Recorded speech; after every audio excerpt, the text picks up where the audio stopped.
Haleluya. Muraho mwese bene data. Imana yacu ishimwe kandi habwe icyubahiro. Nje imbere yanyu zanye ubutumwa bw'Imana nahawe ku itariki 28 z'ukwezi kwa 9 uyu mwaka 2022.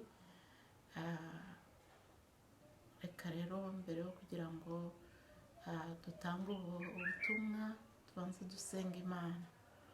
Imana data wa twese wo mu ijuru, Imana nkuru, Imana ifite ubutware n'ubushobozi, se umwami wacu Yesu Kristo, turi imbere yawe mwami wanjye Imana, turakwinginze ngo wongere uturebane amaso y'imbabazi aho uri mu gihugu cyo mu ijuru.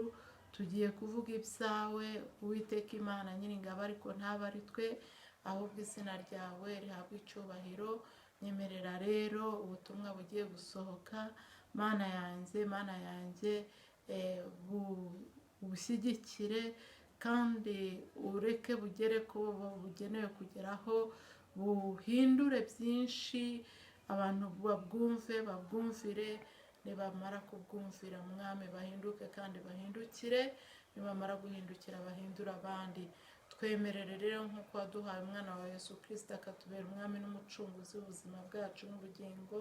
Mana nyagasani mutware, n'ubundi akomeza acungura isi uko bwije n'uko bukeye, kandi dukomeze twunguke gukizwa mwami kumaramaje.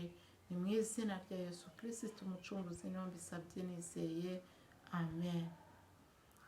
Imana yacu ishimwe cyane. Rero mu butumwa nahawe hari ubutumwa bwerekeranye n'umweyo Uwiteka amanuye kuza gukura abantu babaye nk'ibidendezi, batambamira umurimo w'Imana kugira ngo udakorwa cyangwa se ukorwe neza. Ubutumwa bwa kabiri bwerekeranye n'abarozi bayogoje isi, bayogoje igihugu, bayogoje Afurika, bagirira nabi abantu Imana yiremeye ku buntu bwayo gusa. Icya gatatu ni ugusengera abana kuko batambwemo ibitambo, barimo bagenda batambwamo ibitambo.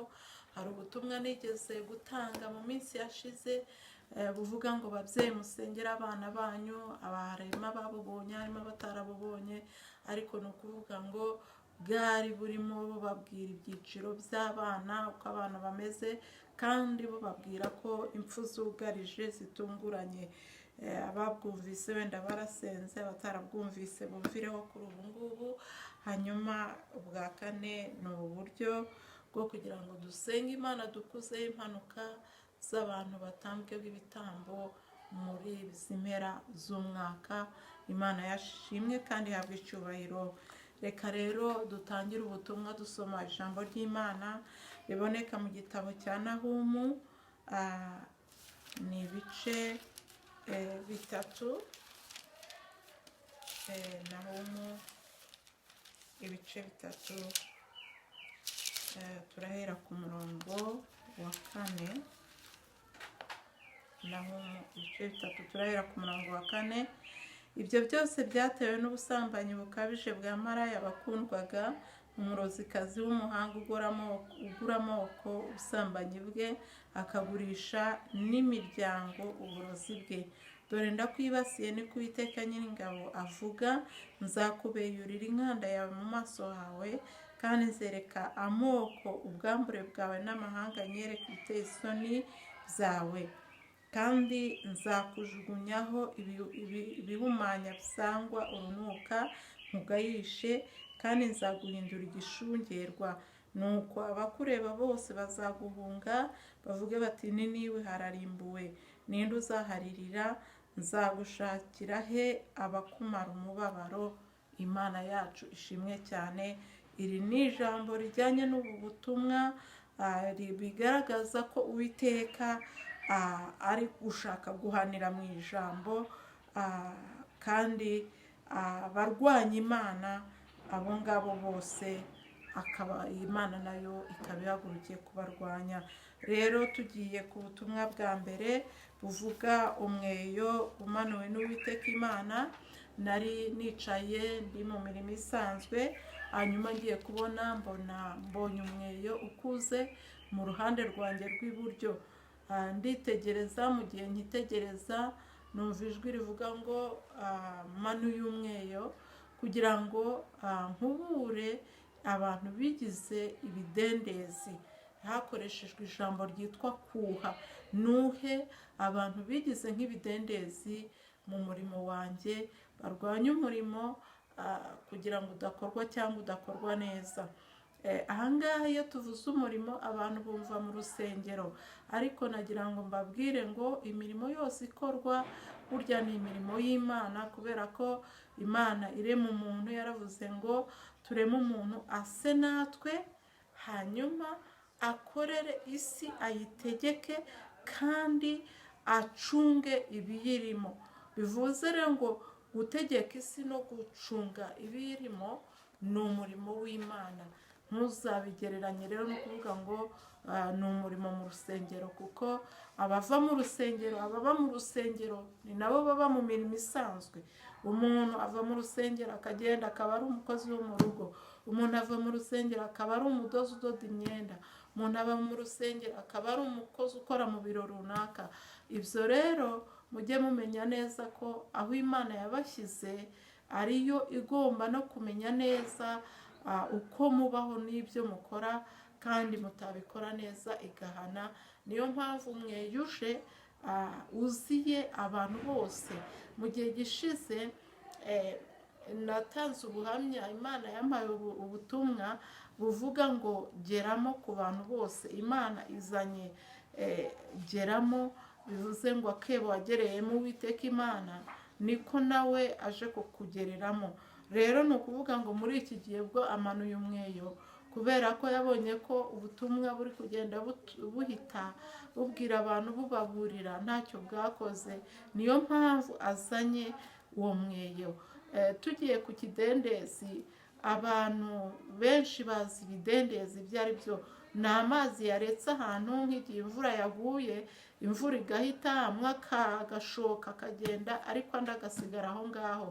Bene ayo mazi hari igihe aba adafite aho atembera. Iyo adafite aho atembera aba ikidendezi. Abareba amateleviziyo mwigeze mubona imihanda yabaga ibidendezi, hanyuma ugasanga abantu b'abasore b'inkorokoro barimo baraheka abantu mu mugongo, bakabanyuza muri ayo mazi kugira ngo bave mu gice kimwe bajye mu kindi. Ibyo mwabibonesheje amaso. Ubwo wenda ibyo bidendezi byamaraga iminsi 3, iminsi n'iminsi 5. Muri iyi minsi rero abantu babaye ibidendezi bamaze igihe kirekire. Niyo mpamvu Imana ibirambiwe ikavuga ngo yizaniye umweyo. Uwo mweyo wari umweyo muri iyi ngiyi muzi tugura, ariko noneho wari umweyo wakoze. Bigaragara ko wigeze ukubura, wigeze ukora n'indi mirimo, hanyuma urabikwa, ariko urongeye urabikuwe, kandi Uwiteka niwe uje kwikuburira. Ni ukuvuga rero aje kuha abo bantu bameze nk'ibidendezi. Imana yacu ishimwe cyane. Navuga ngo nta muntu wakakwiye kuvuga ngo Imana ishimwe, ariko nanone urebye uburyo izina ry'Uwiteka riri gutukwa ku bw'abo bantu bigize ibidendezi, byaba byiza Imana itandukanyije ikavuga ngo aba bantu bari gukorera Imana, aba ngaba ntabwo bari gukorera Imana. Reka mbaho urugero rumwe kandi rubabaje. Hari aho mwigeze mubona ku mateleviziyo amwe abapasiteri bari kubwira abakristo ngo nibarishe, abakristo bakarisha ibyatsi. Ese wa muntu w'Imana we, umuntu ukubwira ngo urishe ibyatsi, muri natire y'abantu ntabwo tugomba kurisha, ariko ufashe ururimi rw'umuntu, umuntu agiye kurisha n'umunwa. Ese uwo ni umurimo w'Imana? Ni ukuvuga ngo uwo muntu abaye ikidendezi mu murimo w'Imana, kandi atumye ubwoko bw'Imana bukora ibidakorwa. Hari n'ibindi mugenda mubona hirya no hino, ukabona umuntu ari mu rusengero, ni umuririmbyi runaka, ariko bavuga bati dukora igikorwa runaka giteza umurimo w'Imana imbere, akitambika akavuga ati mwebwe mubihorere abashumba baribo bazabikora, baribo bazana amafaranga. Icyo ngicyo iyo ubikoze gutyo ugatera abantu kudeha mu murimo w'Imana ni ukuvuga ngo uba ubaye ikidendezi, kuko intego zari zikwiriye kugerwaho ntabwo zigerwaho. Imana yacu itugirire neza cyane. Iyo umuntu ari mu murimo w'Imana akagenda akaba umusambanyi, agatera abana hirya no hino inda, abana bakavuka batateganyijwe, ababyeyi bagatangira kuruhana abuzukuru batateganyije, bagatangira kubabara kuko abana babo babahemukiye, aho ngaho umuntu abaye ikidendezi. Ibyo bidendezi byose Uwiteka Imana aje kubyuha. Iyo umuntu agiye mu rusengero cyangwa ahandi agasaba Imana ngo Mana mbabarira umpe akazi, Imana ikakamuha kubera ko imugiriye impuhwe, akagenda agakora, yagerayo akiba, agasambanirayo, agakorerayo amanyanga, ugahindura imibare, ugahindura amafagitire, ibyo byose ukabikora ugira ngo Uwiteka ntabwo ari kubibona. Uwo ni umurimo w'Imana uri kwica, kuko nturi kuvuga ubutumwa. Bamwe baravuga ngo aho gukizwa nk'uriya twabireka. Imana yacu tugirire neza cyane. Aho ngaho rero Imana iraje kugira ngo ibyo bidendezi byose ibyuhe. Niba wumva hari ahantu watambamiye umurimo w'Imana ngo udakorwa cyangwa se ngo ukorwe neza, rekera aho ngaho, garukira aho ngaho, ihane, usabe Imana imbabazi, hanyuma ureke umurimo w'Imana ujye mbere. Imana yacu tugirire neza. Icya kabiri ni ubutumwa bwerekeranye n'abarozi. Muri iyi minsi abarozi babaye benshi muri iki gihugu, bari kuroga uburyo butandukanye, bari kurogesha ibirozi biturutse mu mpande zitandukanye. Hari ibihugu bimwe Imana yagiye inyereka, ikanyereka haturutseyo abarozi baje bari muri iki gihugu, bari gukora ibintu hirya no hino mu baturage bitandukanye, bakangiza imibiri y'abantu, bakabica, abandi bakabamugaza, abandi bakabateza ibibazo bitandukanye, bagateza amadivorce, bagatera abantu kwangana, bagatera abantu kudakora umurimo w'Imana nk'uko bikwiriye. Ugasanga hari abantu baje mu murimo w'Imana bataje gukizwa, bataje gukorera Imana, ahubwo baje kugusha, kuko ariyo misiyo bahawe. Imana yacu tugirire neza. Abo ngabo bikorwa n'abapfumu n'abarozi kugira ngo umurimo w'Imana aho kugira ngo utere imbere, ahubwo usubire inyuma. Ukabona umuntu yarahagurutse, Imana imuhagurukije ngo avuge ubutumwa, akore iby'Imana imusaba, wajya kubona ukabona bamugabyeho igitero cyo kugira ngo adeviye inzira y'Imana. Ibyo nabyo ni ukuvuga ngo Uwiteka Imana aje kubihana. Imana yacu tugirire neza. Abo rero abarozi Imana irabibasiye kuko ibyo bakora Imana irabirambiwe. Ahangaha hari indirimbo igiye gusohoka Uwiteka Imana yampaye yo kubabwira ngo bave mu byo barimo, bareke ubwoko bw'Imana, bareke abana b'Imana, bareke ingimbi, bareke abangavu, bareke abasore, bareke abagabo, bareke ingo zibeho, bareke abakozi b'Imana. Iyo ndirimbo nayo iraje ikurikira ubutumwa. Imana yacu tugirire neza.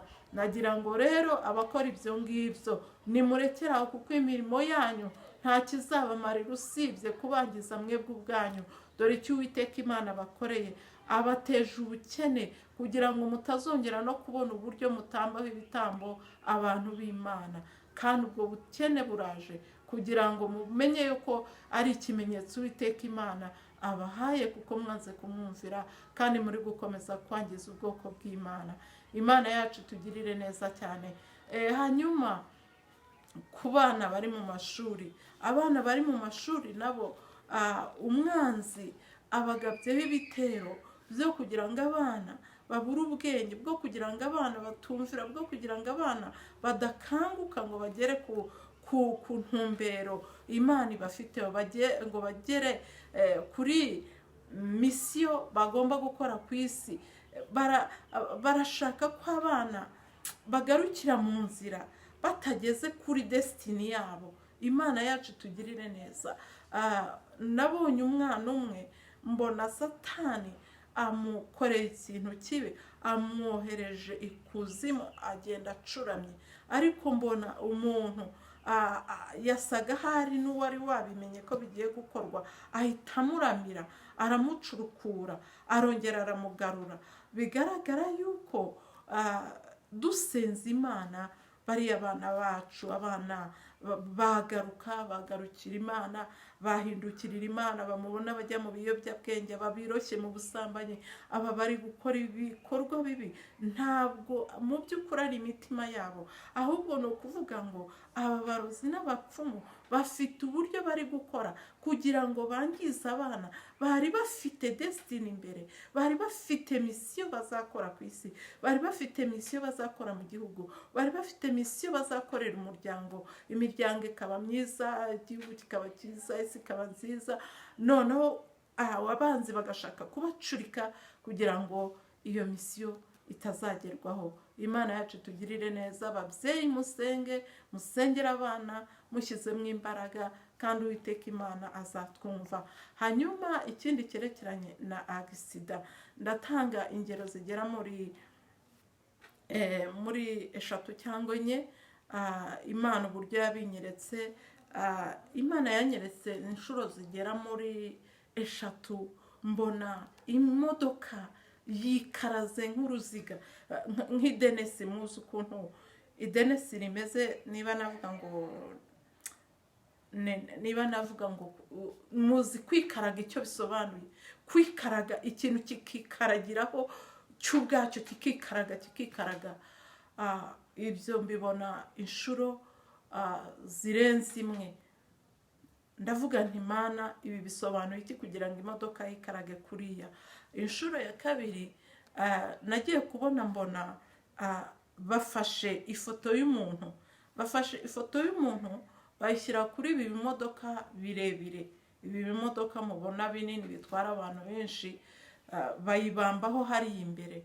Hanyuma bamaze kuyibambaho, ni nko abazi banderole, biriya bintu bashyira ku modoka by'ibitambaro byanditseho amagambo, ni nka ko ifoto yari ibambyeho. Icyari kigambiriwe, bashakaga kohereza iyo modoka, nabonaga bayohereje ahantu hari hacuramye nk'uko wamanuka ku nzu. Murabizi imodoka ntabwo yagenda ahantu hameze nko kumanuka ku nzu. Hanyuma ngiye kubona, ndavuga nti no, ntabwo iyo modoka hari ahantu yahanyura. Mbivuze, habonetse umugozi ntazi aho uturutse, umugozi uturuka inyuma y'imodoka, urayizirika, hanyuma urayikurura, kuko yari yatangiye kumanuka. Mbona imodoka, wa mugozi urayikuruye, uyisubiza inyuma, uyihagarika noneho ahantu haterereye, ahantu hameze neza, hicaye. Kwa kumanuka kwari kugiye kubaho ntikwabaho. Noneho umwanzi abonye ko ibyo bitabayeho, mbona umuhanda mu kundi kuboko narebaga kw'iburyo, mbona umuhanda wari sansinike, wari umuhanda udashobora kubisikaniramo imodoka.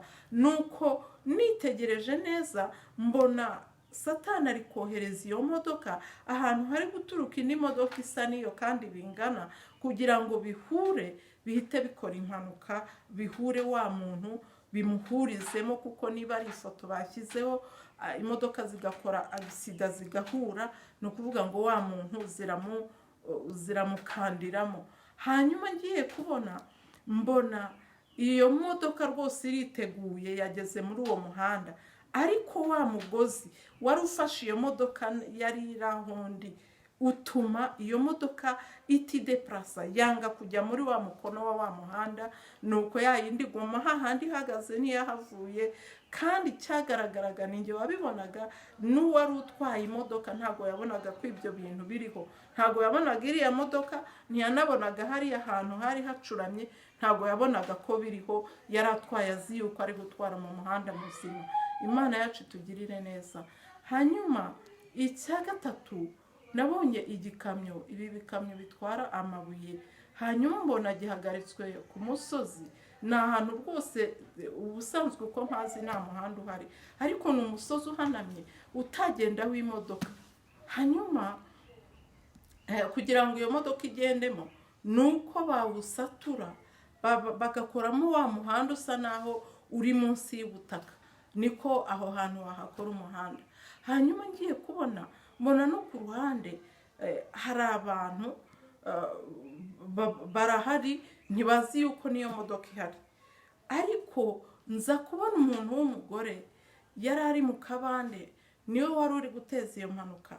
Yari yambaye ubwenda bw'ubuce, yari yambaye ubwenda bw'ubuce, mbona yambaye agakanzu k'akamini kagera mu kibuno, ari kugenda ahantu mu mubande, asa n'ugenda asa n'uteye umugongo uwo musozi, ariko mu by'ukuri ari gukontorora ibiri kuba kuri uwo musozi kuko ari we wari ubiteje.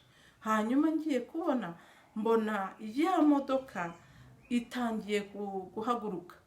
Igihe imaze guhaguruka yahise ikora impanuka byihuse, kandi ikora impanuka. Imana icyo yakoze ni iki? Imana yayigushije mu ruhande rwo haruguru. Ni ukuvuga ngo muzi yuko umusozi uba uhagaze, hari uruhande rwo hepfo n'uruhande rwo haruguru. Rero Imana yakoze operasiyo yo kugira ngo iyi modoka idakora kiribite ngo imanuke, hanyuma iyigusha mu ruhande rwo haruguru, igusha urubavu. Ariko ngira ubwoba ndavuga ngo bariya bantu ntago iri bubagwire, kuko byari kuba ndi kubibona. Ndavuga ngo bariya bantu ntago iri bubagwire, ariko mbona iraguye, ibaye nk'iyegamye, mbona nta gikuba gicitse, mbona na ba bantu nabonaga ntacyo babaye, nuko filime irangira gutyo. Bivuge rero ngo iyi minsi dukwiye kumenya neza yuko hari abantu bateze aya mezi ya nyuma ngo bateze impanuka zitandukanye, ngo kuko uwo mugore naramurebaga, hari naho bari bacukuye kuri uwo musozi, bigaragaza ko ari imva bari bamaze bacukurira abo bantu bari muri iyo modoka, kuko mu by'ukuri uwo musozi ntabwo wari kugomba kugenda urundo w'imodoka. Kandi iyo Imana idatabara, imodoka yari gukora kiribite ikimanukaho sinzi uko nabivuga, ariko ni ukuvuga ngo uburyo imodoka yakwiyubika, igenda yiyubika, murabyumva iri kumanuka ku musozi, ni ukumanuka nk'umupira cyangwa se nk'ibuye rimanuwe ku musozi. Imana itugirire neza. Nagira ngo rero vuge nti Uwiteka Imana adufashe kugira ngo ari uwo mweyo amanuye, abantu bihane bave mu byo barimo. Wa muntu we utambamira umurimo w'Imana, wa muntu we wabaye ikidendezi utuma umurimo udakorwa, wakwihana ukisubiramo ukareka ibyo ngibyo. Nabo bose bakora ubwo bugome bakabireka kugira ngo ubwoko bw'Imana butuze.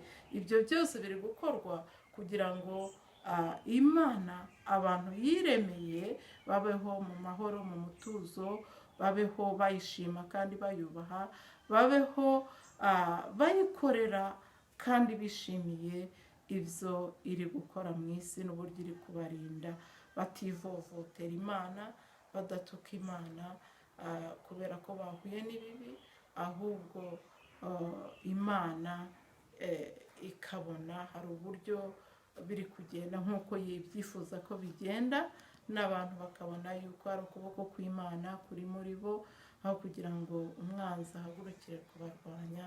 Izina ry'Uwiteka rihabwe icyubahiro. Murakoze cyane, nubwo butumwa nari mfite. Imana ibahe umugisha. Amen.